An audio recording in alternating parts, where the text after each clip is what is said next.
All right, so I got this piece yesterday and I am still trying to figure out exactly what I want to do with it.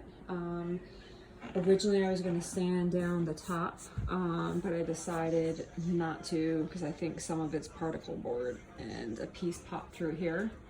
So I don't feel like going through that whole process. So what I am going to do is the bottom, I might just do like the feet and the trim in a light wood color. I want to do as natural as possible. I usually do my sun bleached one, but I don't have that apparently. I ran out. So I'm going to do, I have an antique white, I have a briar smoke, and I have a weathered gray. So I'm going to figure out between those three. And then I want to do maybe a light gray, something pale up top. All right.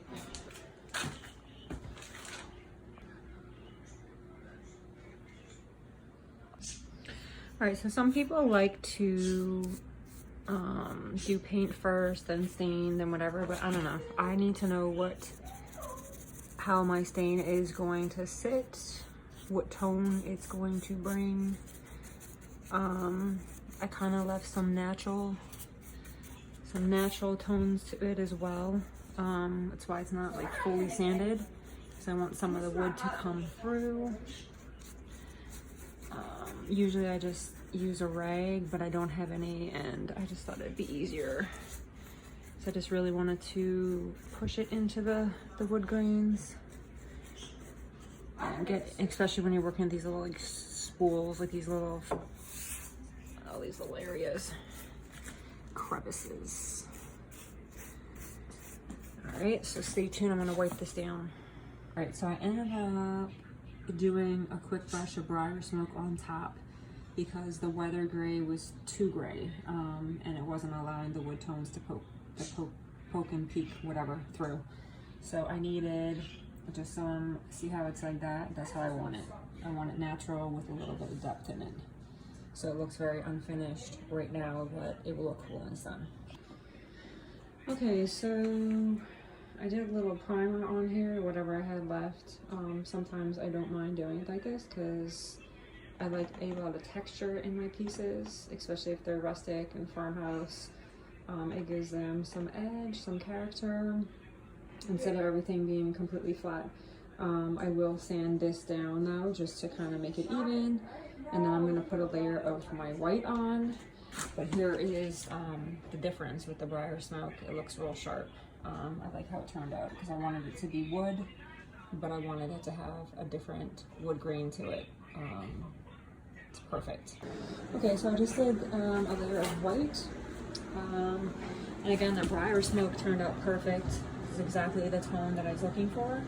And again, I like a little bumpage here and there, nothing crazy, but just to give it some texture.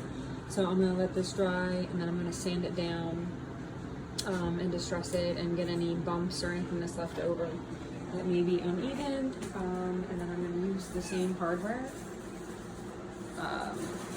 because it's gonna go perfect as far as color-wise with the briar smoke on the bottom.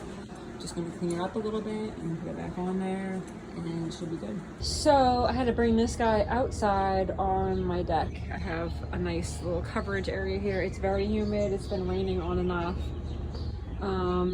My space that I normally do stuff in is over there. This is kind of sort of an indoor project. So a lot of the stuff like chemical wise, I bring outside, bring back in, paint, bring back outside. It's a lot of transition on crappy days, but I make it work. So I am going to sand this guy down. This so far, I have two sanders. This is the one I use when I want to smooth things out. I have a 120 grit on here. And when I'm doing any distressing, I use this guy. I have a huge one. I can't remember the name of it, but I have a really big sander that really takes care of like tables, heavy duty stuff when I'm sanding down tops.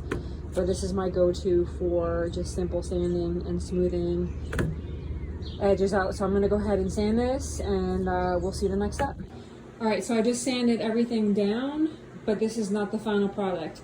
So what I like to do is get a good prime, get a good base on here, get my coat on, and then do any nicks, any bumps in the surface, get rid of them, but also make it distressed, right? So now I'm gonna go back over.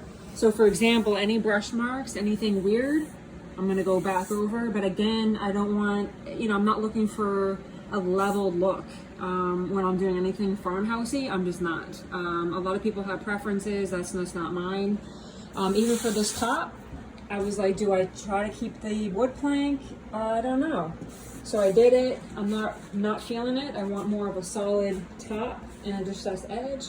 So I'm gonna go back over it for another coat, which I would normally do anyway, to make it more solid, so then this bottom can probably pop out. All right, so I went back through and painted what I needed to make it more white, less distressed, leaving just the edges, just a little of the outline. Same thing with down there. I'll still go through and add a little bit as I go. But that's basically what we're looking at. And then I gotta add the hardware. And I do have to add the poly as well. So I'm gonna go ahead and poly my drawer. And then I can add the hardware, and then I'll go through and do the rest. All right, moving along. All right, so I just finished this piece up, staged it. The briar smoke, which is this guy right here, turned out awesome for the bottom. That's what I wanted. I wanted just a little natural. See how the wood grain is peeking through a little bit? Just gives it different character, kind of rustic. I didn't overly stress it, but I just wanted some dimension to it. Cleaned up the hardware and left it as is. I think the muted color is perfect. So I'm going to get the measurements and get this guy posted. And it may already be sold. I had someone looking for something like this. Just sent her the pictures, and the measurements will be sent, and we'll see what happens. So here you go.